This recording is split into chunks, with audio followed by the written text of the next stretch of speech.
This footage shows the last public appearance of Steve Jobs, 4 months before his death. He speaks to the Cupertino City Council to reveal one final project. Apple's growing like a weed. And as you know, we've always been in Cupertino. Started in a little office park and eventually got the buildings we are in now at the corner of De Anza and 280. The previous so-called Apple campus was no longer big enough for the growing company. The buildings, constructed in 1993, are arranged along a circular private road, Infinite Loop, named after a programming term for a code that will run endlessly by itself. In order to cope with the growing number of employees, the company started acquiring more and more buildings in the area. Eventually, Apple was operating out of a chaotic mix of buildings that were originally developed entirely separately from one another, and are by no means ideal for a coherent office headquarters. So we're renting buildings, not very good buildings either, at an ever greater radius from our campus. And it's clear that we need to build a new campus. The plan was not to abandon the existing campus at Infinite Loop, but to expand it with a larger, modern one. Apple was able to acquire a large piece of land that is not only located nearby, but also sits directly on Interstate 280, which runs through the entire Silicon Valley, offering good accessibility for employees. A large part of this area was for sale because the computer company Hewlett-Packard closed their offices here, and Steve Jobs personally came full circle by acquiring this site, as it was somewhat personal to him. When I was 13, I think, I called up Hewlett-Packard were my idols. And I called up Bill Hewlett because he lived in Palo Alto, and he picked up the phone and I talked to him and I asked him if he'd give me some spare parts for something I was building called a frequency counter. And he did, but in addition to that, he gave me something way more important. He gave me a job that summer, a summer job at Hewlett-Packard right here in Santa Clara off 280, the division that built frequency counters. And I was in heaven. Well, right around that exact moment in time, Hewlett and Packard themselves were walking on some property over here in Cupertino, in Prune Ridge. And they ended up buying it. And they built their computer systems division there. And as Hewlett-Packard has been shrinking lately, they decided to sell that property and we bought it. Apple hired the design studio Foster & Partners by British architect Norman Foster, one of the most influential contemporary architects in the world.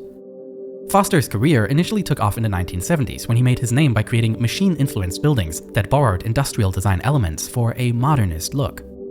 Over the decades, his style has evolved, and his newer buildings feature less harsh elements but an evolving modern aesthetic. His buildings display a functional modernity, a good fit as his design approach is akin to Apple's own product philosophy. In designing the new Apple campus, Foster worked closely with Steve Jobs, who had a very personal vision for the project, and Jony Ive, then Apple's chief design officer, who, having worked at Apple since the late 90s, was about as renowned in the field of product design as Foster was in the field of architecture. It was the beginning of a special partnership of exceptional talents. We've seen these office parks with lots of buildings, and they get pretty boring pretty fast. So we'd like to do something better than that. And the campus we'd like to build there is one building that holds 12,000 people. The final complex is called Apple Park, and it is characterized by its centerpiece, a single ring-shaped building surrounded by vast parkland. And while the campus itself is the result of a unique collaboration, the building is designed to enable exactly these types of collaborations. The parks should invite employees who may work in completely different parts of the building to cross paths and exchange ideas. The circular building is divided into 9 sections, each connected by a light-filled atrium. And although the building as a whole offers an enormous amount of space, due to the ring shape, it is not overwhelmingly large at any individual point. Within the individual segments, walkways lead around the building along the outer and inner rims. These walkways are separated from the outside only by a continuous wall made of glass that stretches from the floor to the ceiling, allowing a panoramic view of the surroundings. Apple claims that these are the largest curved glass panels used in any building to date, and sticking out from the facade are white canopies, positioned to cast shade at the interior hallways. In addition, these elements are also part of the building's active ventilation system, bringing fresh air in from the outside. The office space is also kept very open, with glass walls laying out an open pot design. In this concept, the employees are given access to a large open floor plan where they can self-locate to available desks. This layout should increase collaboration and is inspired by co-working spaces and college campuses. But this vision of a modern working environment clashes with reality in many places. There are reports that some of Apple's employees dislike the open pod concept, with programmers struggling to concentrate in this new setup. Another place where employees come together is the central cafeteria. It is a single lunchroom for the entire building. The light-filled space that rises from the floor to the roof, offering a massive open room, is intended as yet another meeting space. And along the outer wall, there are two giant glass doors that can be opened to allow the interior of the building to flow seamlessly into the exterior landscape. When it came to the design of the parks, it was important to Steve Jobs that the landscape is a reflection of the California landscape he grew up around. The new campus is not only close to the previous campus, but also not far from where everything started for Jobs, his childhood home where he assembled the first Apple computers together with Steve Wozniak in 1976. More than 30 years later, in addition to the immense global influence the company has exerted, Apple has also become a fundamental part of the local environment in which Steve Jobs grew up. Not only as one of the largest tenants in the area and as a large employer, but also as the city's biggest taxpayer. The company that once started in a garage here had transformed the entire neighborhood. The parks at the new campus therefore had to celebrate the local environment, and Steve Jobs wanted them to be based on nearby Stanford University. Jobs appreciated the park layout here, designed by Frederick Law Olmsted, who is considered the founder of American landscape architecture. Steve Jobs also appreciated the extensive hiking trails that surrounded the Stanford Dish, right behind the university. For the design of the parks, reclaimed landscape architect Laurie Allen was hired, who relocated to Palo Alto for 4 months in order to get a real feel for the local environment. His park design is a representation of the California landscape. On one hand, there is a wide meadow extending from the building, which can be used for events and resembles campus parkland at Stanford University. There are also 2 freestanding cafes here.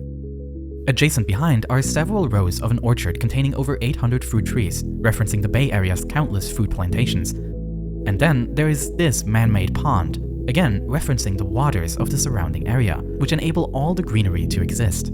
California's 2 largest rivers flow all across the state until they ultimately meet right here in the Bay Area before flowing into the ocean. It is a fascinating piece of landscape architecture that symbolically reflects this unique region of the country.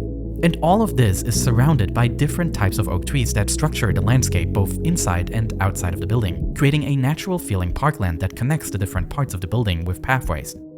For the planting of the trees, Apple hired the arborist Dave Muffley, who had previously planted the Stanford Dish that Jobs wanted to replicate. Today, about 20% of the space is landscaping. Most of it is a big asphalt parking lot. We want to completely change this, and we want to make 80% of it landscape. And the way we're going to do this is we're going to put most of the parking underground. Accessible through these tunnels is the underground parking garage, which was custom designed with the same level of detail as the main building. Johnny Ive's design team created a custom signage system with the information displayed in white frames attached to the curved walls. And the traffic lights are arranged horizontally and reference the icons in the corner of applications in Apple's operating system. But because the underground space is not quite enough, Apple also had to build 2 parking garages at the southern end of the campus.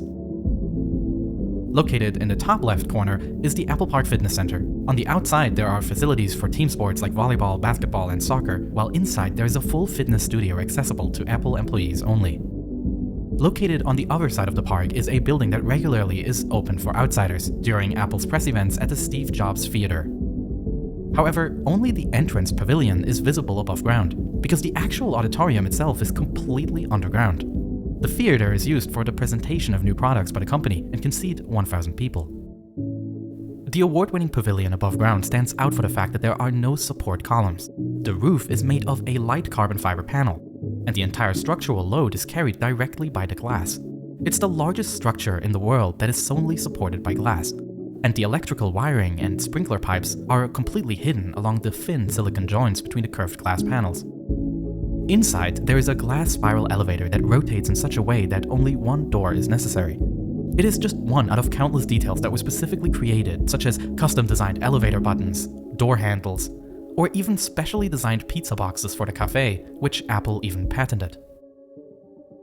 Apple Park is a space with no compromises, but implementing the idea of a collaborative space so radically led to issues for cases where the reality required different setups. With the needs of certain teams not matching that overall vision, Apple had to build separate buildings for research and development departments. These are departments where confidentiality is especially important, and the resulting building doesn't follow the open, transparent idea of the main building. The roofs are filled with AC ventilation shafts instead of solar panels as present on the rest of the campus. The offices are also arranged in a more traditional way instead of the open concept. And surface-level parking is available in front of the rectangular office towers. The magnificent round building is by no means sufficient for Apple, and instead of using the large space effectively, new buildings are built nearby with less ambitious design approaches. And it's a pretty amazing building. It's a little like a spaceship landed. Perhaps Steve Jobs' comparison of the building with a spaceship applies to much more than its visual appearance. Apple Park is an uncompromising attempt to create an isolated island that bears little relation to the life and troubles of the adjacent streets and communities. Apple operates its own private bus service to shuttle employees through the congested Silicon Valley. The company also operates its own private medical centers in Cupertino, exclusively for employees. While Apple's attempt to create an isolated environment for its employees is rife with benefits, it might be even more forward-thinking if the company had instead created a campus in an environment where interaction with local businesses is encouraged, where environmentally friendly short commutes would be possible, and where the success of their campus could rub off on the environment and integrate into modern city planning solutions. Perhaps the goal wasn't to create the most practical campus, but rather to create a building that embodies some form of perfection, that is intended to set standards within the company and display the approach for how the company should develop its products. More than anything, Steve Jobs approached this campus not as an architect or a productivity expert, but as a storyteller, aware of the power a well-told story has to inspire. I think we do have a shot of building the best office building in the world. And I really do think architecture students will come here to see this. It shows that architecture can do many different things. And while this massive building is made to symbolize and nurture a specific design approach,